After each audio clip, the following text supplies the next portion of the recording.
documentary TV present. This program contains graphic material including offensive language. Viewer discretion is advised. The most dangerous women in Maryland. They are murderers, dealers, and thieves. I've been shot at. You go through that through the game. That's called a game. From career criminals to first-timers, all housed in one prison. I just didn't know what I was coming into. You're mixed in with all different people. For many, rage and violence are a way of life. You're going to look out for yourself because nobody else is going to. Mind your business. It's not that hard. We got into a heated argument and she choked me. Welcome to the world of Maryland's female convicts. Get out of my face!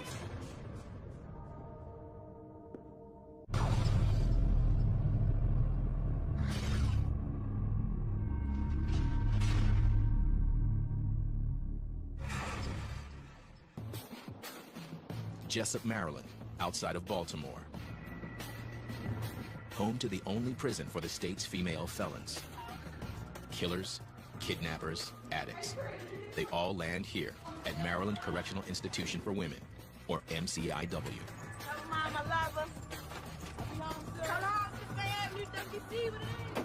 They never stop coming. Each year, about 1,300 inmates pass through the prison's intake center, where they are strip searched, interviewed, and assigned a place in the system. Many come fresh off the brutal streets of Baltimore, a city just 15 miles north of the prison, and one of the most violent in the nation. I've been shot at, you know. It's just crazy. You go through that through the game. That's called a game. I put a gun into my face. I never liked that. Thank you, Jesus, that the gun ain't go off, or I would have been over here for life. At MCIW, these new arrivals will live alongside every type of felon. 900 offenders are housed here, minimum to maximum security, the highly aggressive with the low risk, all mixed together. This is something else. The cut. Some inmates have more trouble than others adjusting, like Paris Pratt. It's tight.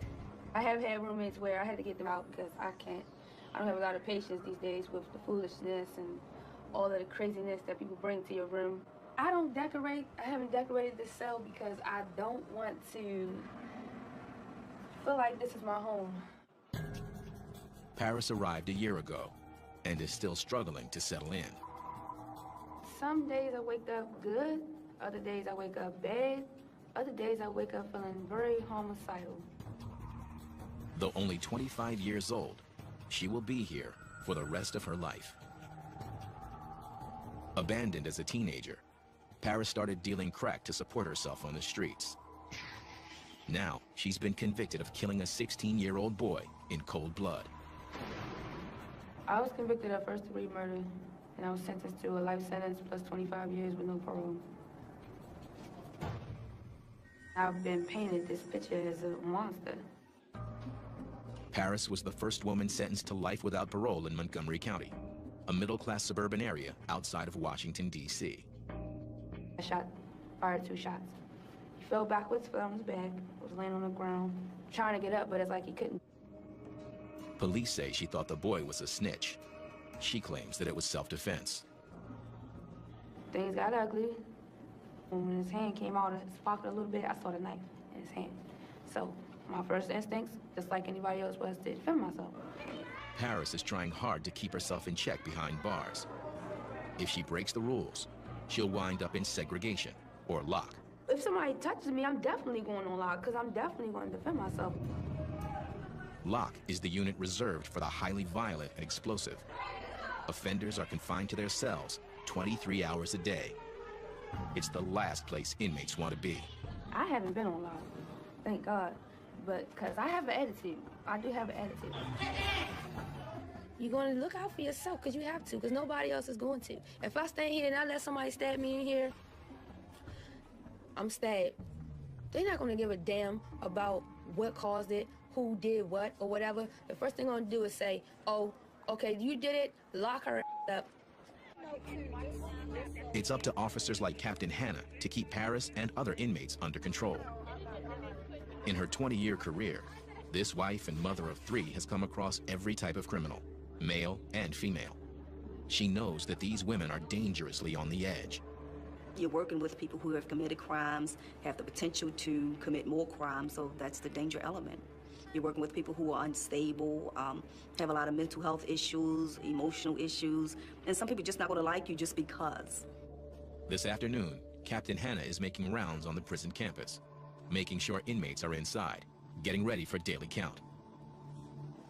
She's aware of how unpredictable and unstable these women can be, and is careful as she approaches an agitated offender in a nearby building. Somebody wants to help me. I want help. I want somebody to help me. That's what I want. I want to stop banging on the doors and the windows, begging for help, and nobody is helping me. I need help. What's the problem? I don't understand. The inmate might try to reach through the bars in the window and hurt someone, so Captain Hannah must calm her down. Quiet and try to appease me. It's easier to talk them down as long as you keep calm. Eventually they'll come down. But if you start screaming, hollering, getting excited with them, it's going to blow out proportion, and you won't be able to get control of the situation. There's always a possibility that I could be attacked. Some have tried in the past, so the threat is always there. I don't forget where I am. I remember where I am. I am in prison. Inside, inmates are locking down. They're free to be out of their cells for most of the day, but must be back for 2:30 afternoon count. Don't be disrespectful. I'm not being disrespectful. Like that. Actually, you didn't have to say get out the thing. You didn't have to say that. I don't want to be. You didn't have to say that though. All right. On a housing unit floor, one officer watches up to 112 inmates, with only a radio for backup. They are unarmed so that weapons do not fall into the wrong hands. But that means control is crucial here. Building 192 is one of the prison's 4 main housing units. It's broken into 4 wings. One of them, D Wing, houses inmates who have serious anger and behavioral issues. Yeah.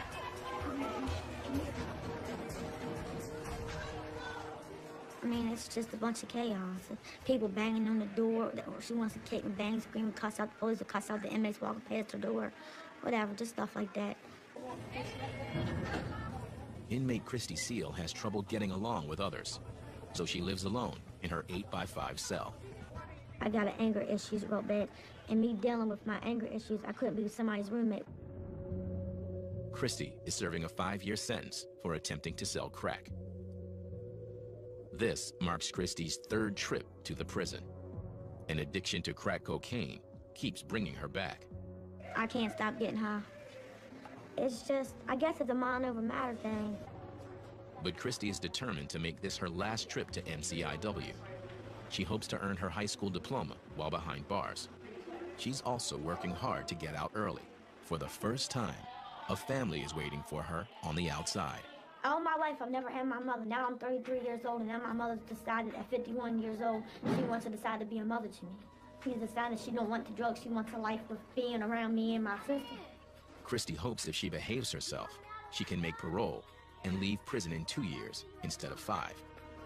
To do that, she can't go off on inmates in the prison's general population. If I can't deal with people in population, how am I going to deal with people in society? To help keep calm, she turns to her inmate girlfriend, but that means breaking the rules. She's like my soulmate. I mean, we're so much alike, but we're so different too. And it's like, we just belong together. The prison doesn't allow for relationships, since they often lead to conflict. And the last thing Christy needs is any more trouble. Across the prison campus, inmate Jill Newland is a first-timer to the prison. Hers is not a typical criminal background, and this place makes her anxious. I just didn't know what I was coming into. It was the unknown. It was really scary. You're mixed in with lifers. You're mixed in with all different people. The 34-year-old grew up in a middle-class suburb of Baltimore, attended college, and led a comfortable life until she got hooked on painkillers. It just escalated. I ran out of prescription medication, so I went to other things. I started experimenting with heroin, cocaine, things like that. Jill soon found herself disappearing for days into Baltimore drug houses.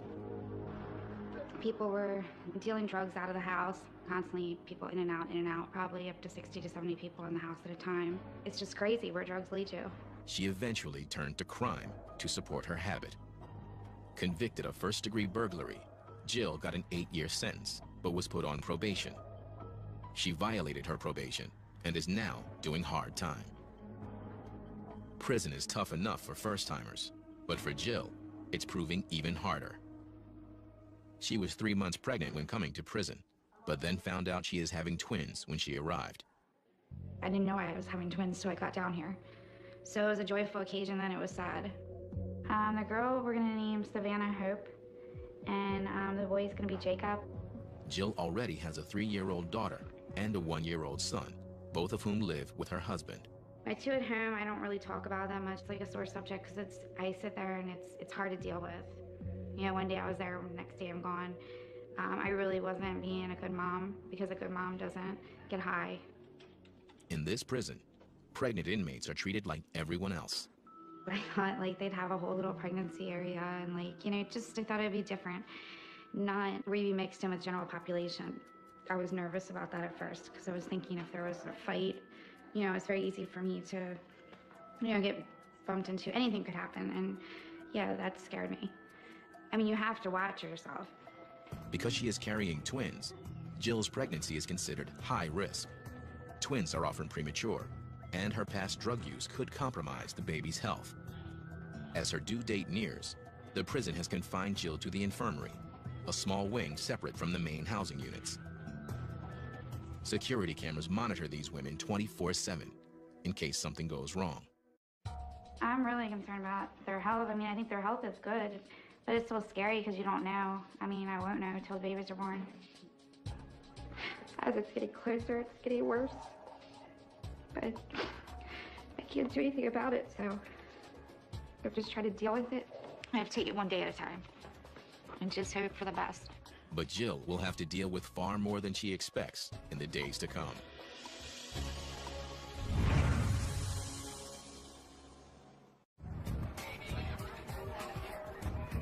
MCIW, the only women's state prison in Maryland. Some inmates stay only a few months, others remain for life. The number of women behind bars is climbing at a rate nearly twice as fast as that for men. There are more women now that are committing crimes that, which leads to incarceration. Anywhere from prostitution to drug charges, murder charges, theft, just as volatile as male crimes. It is 10 a.m. Friday morning. Captain Hannah meets with a group of inmates. She knows that some of these women may be headed for trouble if they make the wrong friends. Women come here, you're emotionally unstable. You develop these relationships with other women who are emotionally unstable, and it doesn't work out. Please try not to get caught up into any of the foolishness here. Captain Hannah even tries to drive home the message by sharing her own past. Sexual abuse, physical abuse, emotional abuse, I've been through it all myself, but you can change. It could have been me sitting here. I've been through abusive relationships. I have thought about doing some things to my ex-husband that probably would have winded me in here. Change is crucial if these women are ever going to make it in the free world. People down us because we're prostitutes or drug addicts. A lot of society does. They think we can't change. I don't want to go back out there and use, but I know once I hit the streets, I know what I'm capable of doing. I need that treatment in my life. I need that help. I need that extra push. MCIW tries to prepare them for life beyond the walls with intense drug rehab, high school and college courses, and critical job training. I believe that everybody should be punished for the crime they committed, but we try our best to prepare them to re-enter society and not make the same mistakes that they have made to get here in the first place. And the programs seem to be working. The inmates who participate cut their chances of re-offending by almost half.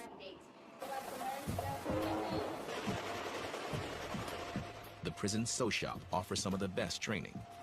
The women learn marketable skills, and daily pay here goes up to $3.50.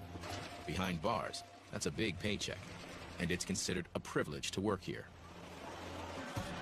Lifer and convicted murderer Paris Pratt is one of 85 women who have landed a job here, making uniforms and flags for the state.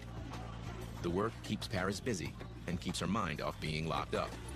But the distraction only goes so far. It's like I'm really going through something within myself.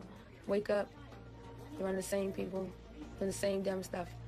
You work, you slave for a little bit of money, eat the same stuff that's disgusting. Like, really, you had nothing to look forward to. Etta Myers also helps Paris get through the days. The two women work together in the sew shop. Etta is a fellow lifer and one of the few inmates she trusts. Etta has been here for 32 years. I used to think she got to be crazy to be still sane after 32 years, you know. Paris. But I guess as time goes along and I learn how to cope with things and deal with things differently, maybe I can be like her one day. Etta was convicted of killing a man during an attempted robbery in his home.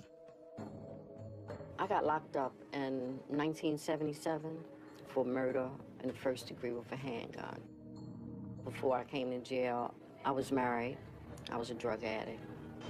Like Paris, she came to the prison in her early 20s, and at first, didn't think she would make it. There was nobody that I could trust in jail, so it was easier for me to stay by myself than to mingle with somebody who I didn't know anything about. I was very uneducated, very fragile, very empty inside, very frightened, very, very afraid. Okay, I wake up because... I met Paris about a year ago. She had just come into prison with a life sentence. They wanted her to know that there were people here who actually had been here for a long period of time and had fared just well. Her first question was, how long have you been here? And oh my God, you look so good. And I'm like, no, I don't know what good is, but thanks. Etta knows that Paris is on edge. I don't think that it has hit her. Reality has really not set in. For most of us who serve a long sentence, it takes a couple years before it actually settles in, before you're able to accept it. For the people that don't accept it, it's going to be really hard because life is hard in jail. They can get caught up in the madness and the negativity, and that'll only allow them to go to mental health and on lock. Etta hopes Paris can handle life behind bars without succumbing to madness or violence. She watches Paris closely, especially in the prison sew shop, where the edgy young inmate handles sharp tools. She doesn't want to see Paris or anyone else get hurt. All items must be carefully tracked. We do an inventory of all the tools, so when something turns up missing, all doors are locked, we put on lockdown until that particular tool is found. And at the start and close of each shift, officers give everyone a thorough pat-down. So anytime you come in and out, you're definitely safe. Scissors, screwdrivers, even needles.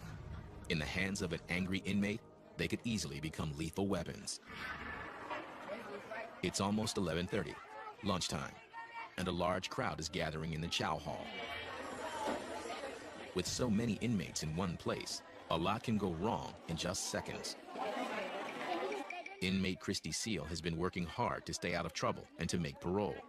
But today in the chow hall, an ordinary lunch with her girlfriend goes wrong. Mind your business. Stay on my business. It's not that hard. You know what I'm saying? An argument breaks out between the two of them, and suddenly, the girlfriend grabs Christy by the throat. Mind your business. Officers quickly stop the fight, and both women are taken into segregation immediately.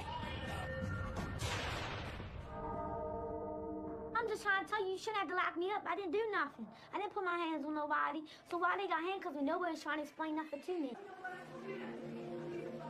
Now, Christy is in seg, despite her efforts to keep her record clean. And she fears that her chances of making parole and reuniting with her family are slipping away fast.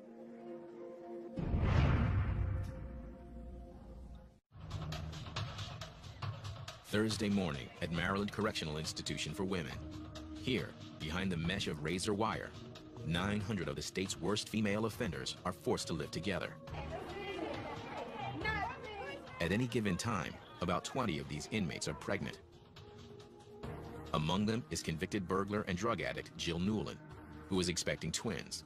3 weeks remain until her delivery date. Every week, Jill undergoes a routine checkup. Her weight, blood pressure, and the baby's heartbeat, along with the size of the uterus. But today's exam brings some scary news. As is often the case with twins, the babies are ready to come out weeks ahead of schedule.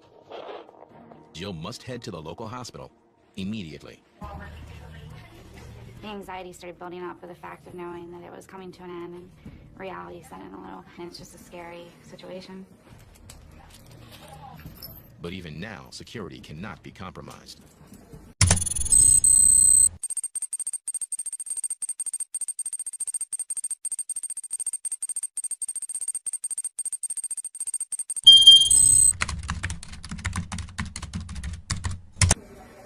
Two officers are required to transport her, and she must wait for clearance at all checkpoints.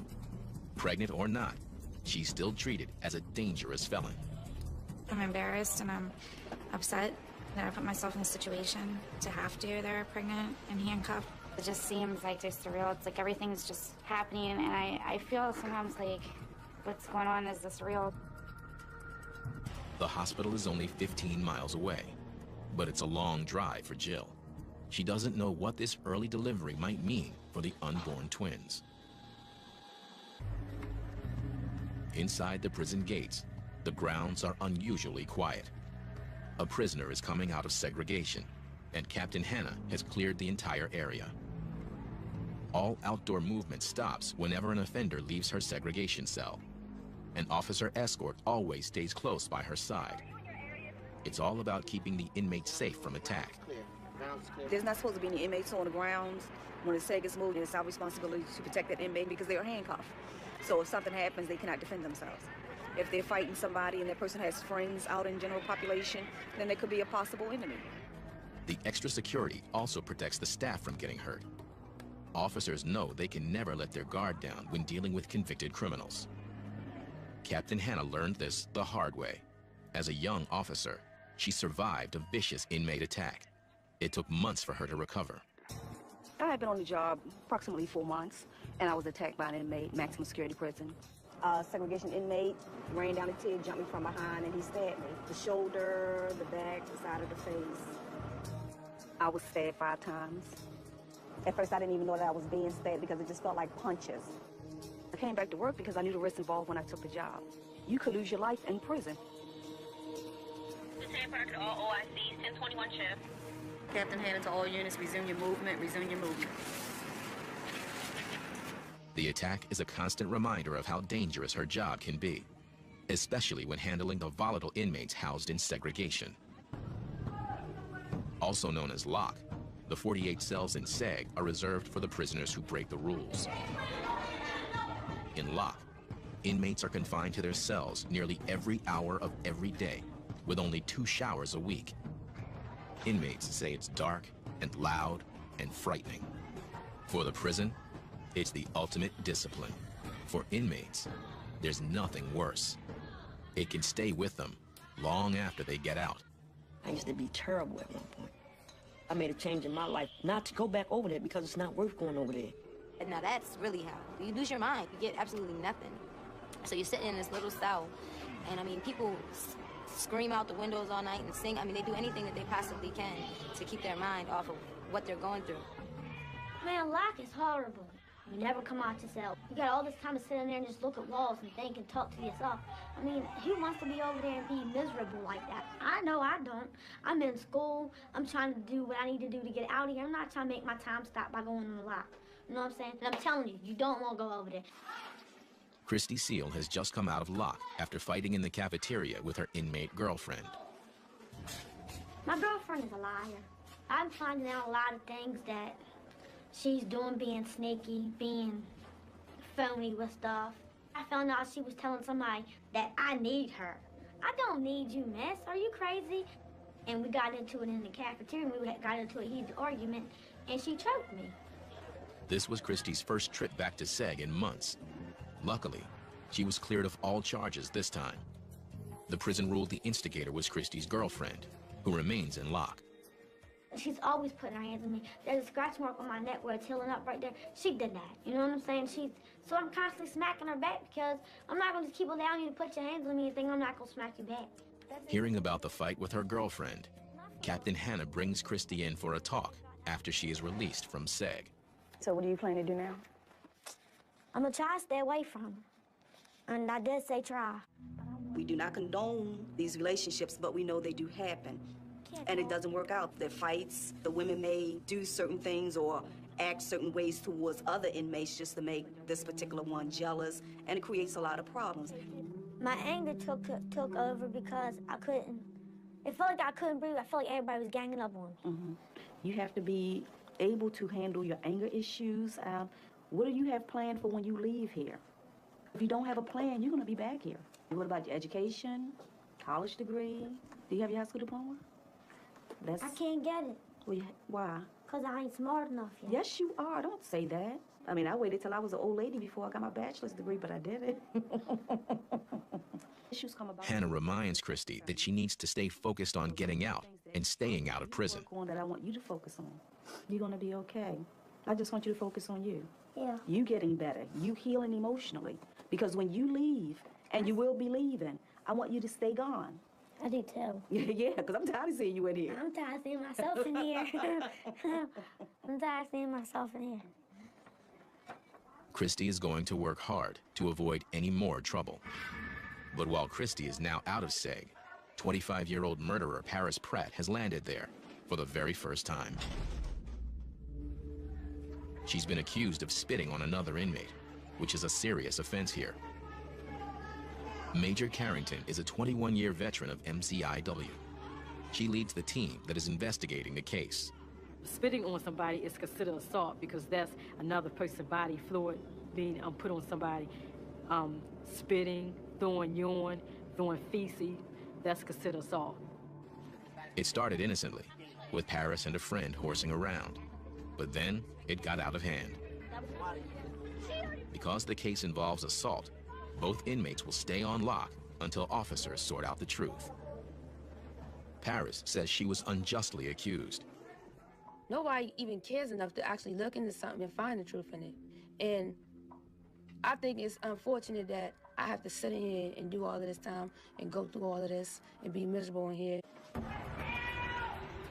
Paris has never been in segregation before, and it sometimes makes inmates more unstable and more violent. Something's gonna have to give because I just can't live like this. I have so many bad days in here because I have never seen nothing like this before. This is really hard for me to really cope in this place. If found guilty, Paris could be in lock for weeks, and for a lifer already on edge, it could prove too much to handle.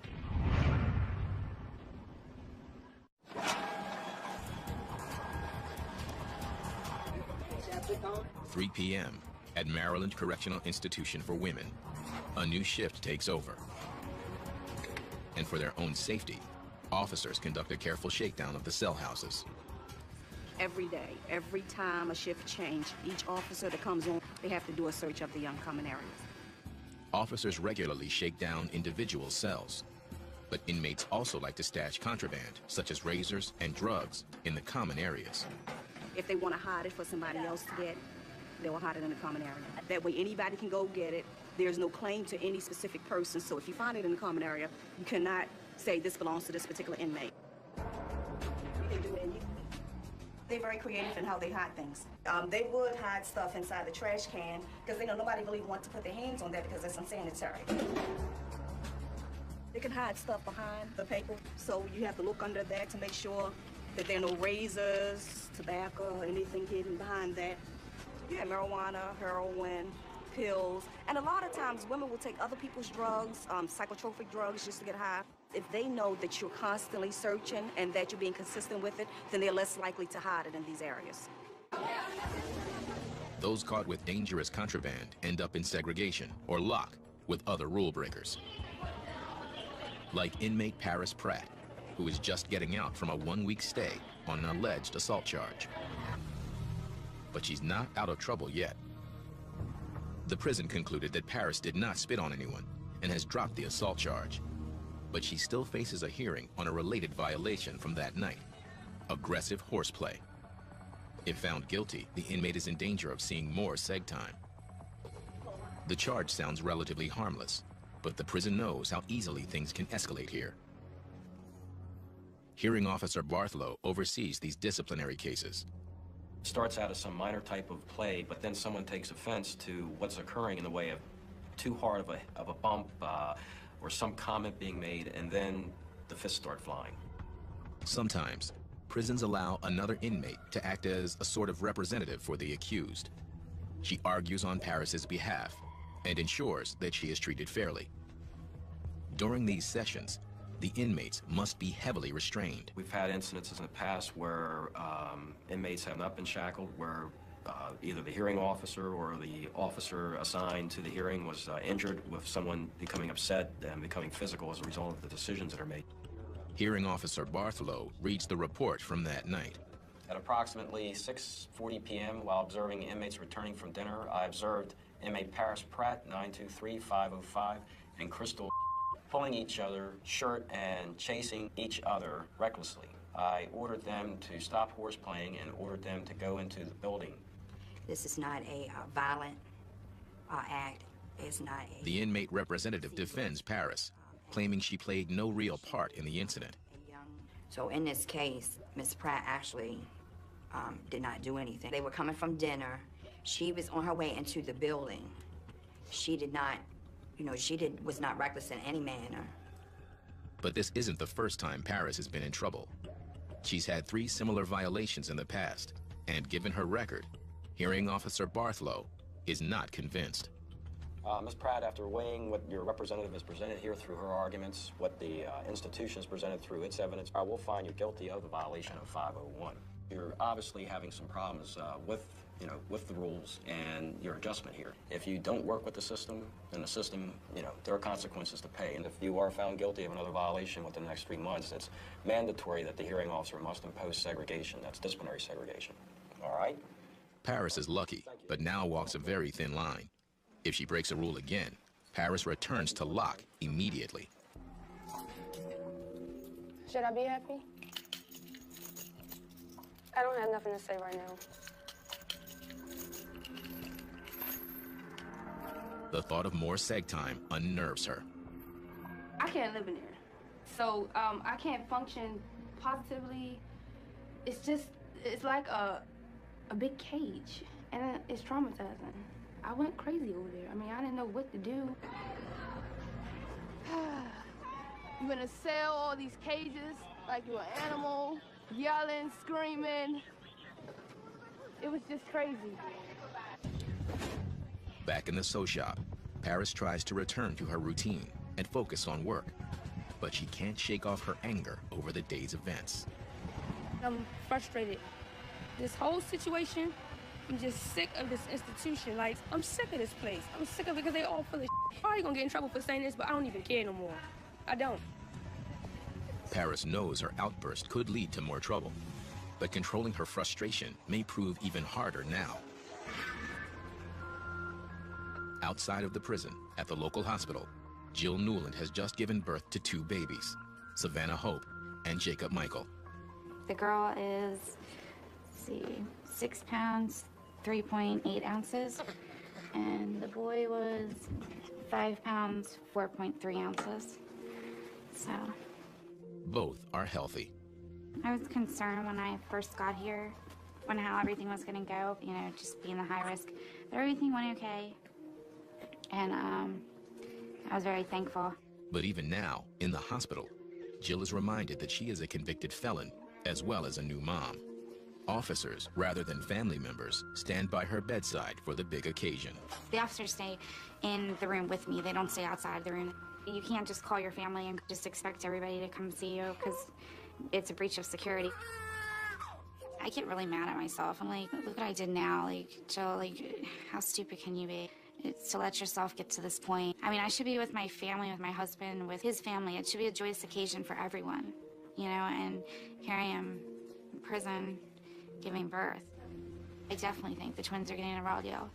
80% of the women at MCIW are mothers, and when they get locked up, their children are usually sent to live with other relatives or in foster care.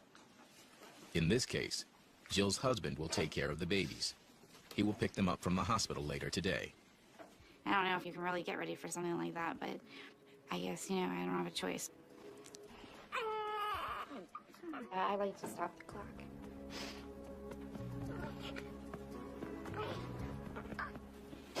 Sorry. It's a hard day to go through. I didn't realize it was going to be this hard. In a few hours, Jill will be forced to give up her twins and return to an 8x5 cell. She has 7 more years to go.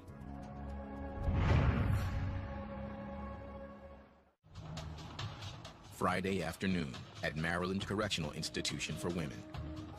Inmate Christy Seal can't manage to stay out of trouble. This time it wasn't her girlfriend. It was a run-in with the prison therapist.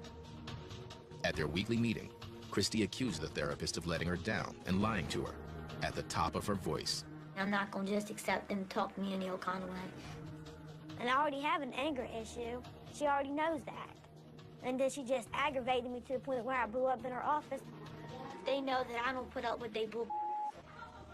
Christy knows she may have hurt her chances of getting out early and reuniting with her mother and family.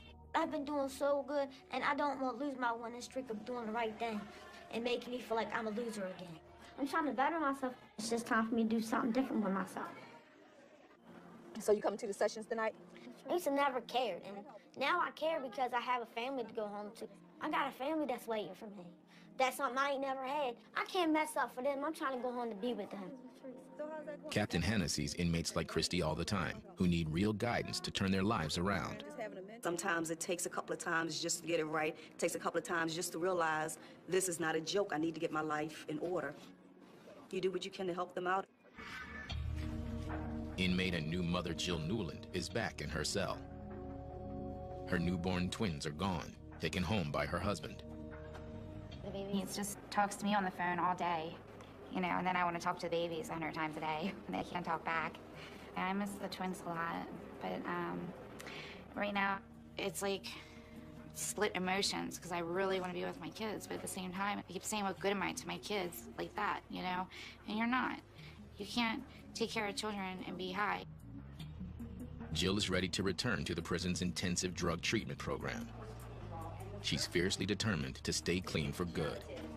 I actually do feel like it's a fresh start. And I think if I just stay positive and just keep trying to do the things I need to do to stay focused, I'll be okay. I want to be clean. I want to do the right things. To help keep inmates like Jill focused, the prison offers a unique program for new mothers. Once a week, they can get a special visit where they openly hold and play with their babies. For 2 hours, they can be parents. If Jill stays on track, she'll see the twins, and the visits will remind her of why she needs to change. But while Jill Newland will eventually go home, convicted murderer Paris Pratt will not leave here, ever. These days, Paris has been staying out of trouble and out of luck, but she's only served 1 year of her life sentence. I don't know if I'm going to adjust to life here. One day I could say I'm going to adjust to life. The next day I could say I might take my own life because this is not living. This is just existing. I just don't think I can do it in here. I really don't. To keep herself sane, Paris will continue to look to fellow lifer Etta Myers. It's a pretty frightening experience. I think that she'll come along, but I think that it's going to take some bumps and bruises along the way. It's going to take some time for her to accept the reality that she may be here for a very long time.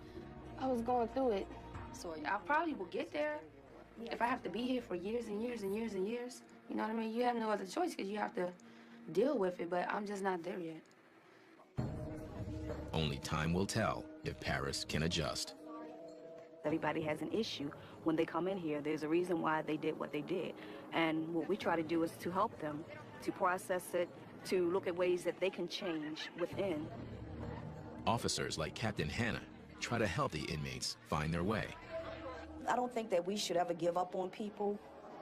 I feel that my mission and my purpose is to help hurting women. Even just through caring, just being a kind of a decent kind of human being. Day after day, Maryland's female felons continue to fill the cells at MCIW. Whatever their crimes, the prison and the officers give these troubled women the chance to change their ways. But in the end, It's a choice each inmate must make for herself.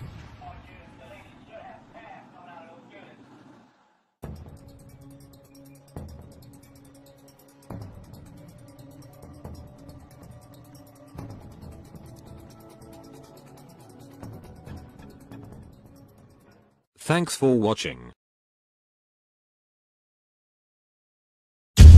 Documentary TV Plus.